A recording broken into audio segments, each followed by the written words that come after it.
Hey folks, Gordon Hudson here. Welcome back for those who know me, and for those who don't know me, I'm an ex-BYU All-American tight end, circa 1980 to 83.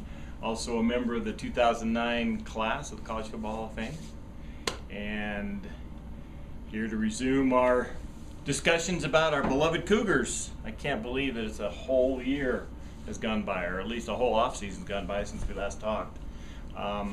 Forgive me for my scruff. I'm kind of bedridden, chair-ridden. In the last 5 months, since we last talked, in the last 5 months, I've had 2 knee replacements, and 2 weeks ago, had a foot fusion. So I'm on crutches, not really motivated to make myself look pretty, so bear with me. Anyway, got a little audience here, so it's a little bit tough, but it's cool. Anyway, great weekend to watch football. 3 real interesting games. You know, we had to start watch Utah against Montana State, very unimpressive win, and obviously the Logan or the Utah State Aggies and their heartbreaking loss at Auburn. And if between you and me, in my opinion, after 1 week, the best team in the state of Utah is up in Logan. So very good team. And I know as coaches and players, we never want to say, oh, that's a moral victory.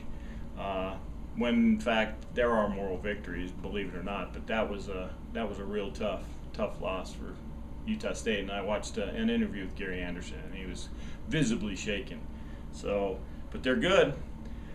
So I don't know if Utah has Utah State on the schedule, but BYU has definitely got to be on their game for this one. So good team. But we're here to talk about the Cougs, and just a couple thoughts.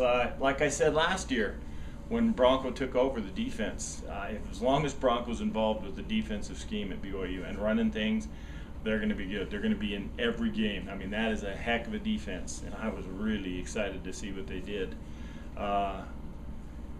So, you know, like I said, as long as he's running things, we'll be good. But offensively, guys, we're still struggling with the same things we struggled with last year. Really just doesn't seem like there's any cohesiveness. I saw a lot of inexperience in Jake Heaps. The pick six, the interception for a touchdown. I mean, just blatant. Stared down his receiver.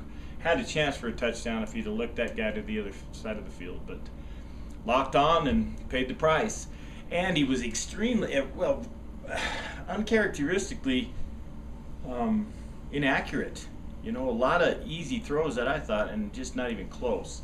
But the biggest thing is we just don't have anybody to control the middle. There's no tight end that shined at all, and we allowed Ole-Miss to come up and play us bump and run on the outside, man to man, and they shut us down. We didn't stretch the field at all, going deep, coming across the middle deep. And I'm not talking about just running the 9 route or the streak route, the go route. I'm talking about pressing down the middle of the field, but stretching it out. It looks like all of these patterns that they have right now are set up to get one guy open, to limit Jake and his, requirement to read the defense. Maybe I'm wrong, but it didn't look like everything looked like it had to be on rhythm, or it just wasn't there. The backs obviously shined.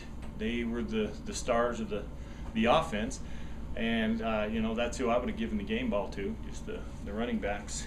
But if it continues to go this way, we're going to be in trouble. We're all going to be lamenting about the same things we did about last year. You know, just nothing BYU-like to me.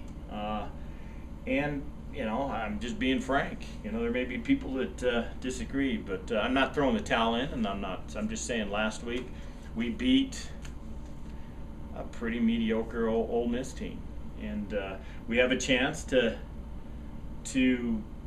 go down to Texas and play another probably mediocre team. But if we don't do something, I mean, I guarantee you the Texas defensive coordinator's looking at what Ole Miss did to us.